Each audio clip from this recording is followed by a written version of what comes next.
35 идеални тренировки глагола на испански. В този случай да видим какво означават глаголите sentir, notar и percibir.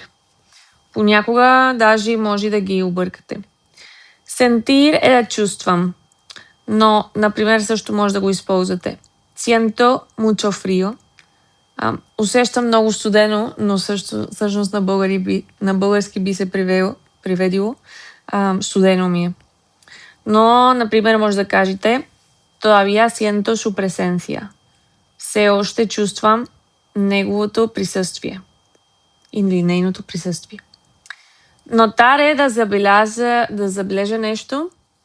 Например, noto que últimamente noto que vas mucho al gimnasio. Напоследък забелязвам, че ходиш много на фитнес. Забелязвам или усещам всъщност? Notar е да забелязвам или да усещам. Notar е да записвам. Не е същото, окей? В този случай се учим на notar. И percibir също може да е да усетя, да забележа. Например, може да кажете percibo mucha ironía de tu lado. Усещам много ирония от твоя страна. От тези глаголи sentir е много важен. Ще го използвате много.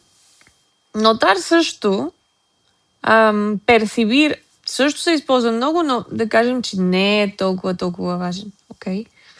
Sentir е най-важният от тези трито и notar също. Пишете, ако имате въпроси или как бихте използвали тези глаголи. Notar и percibir може да са синоними, окей? В някои случаи да ги използвате за едно и също. Besos!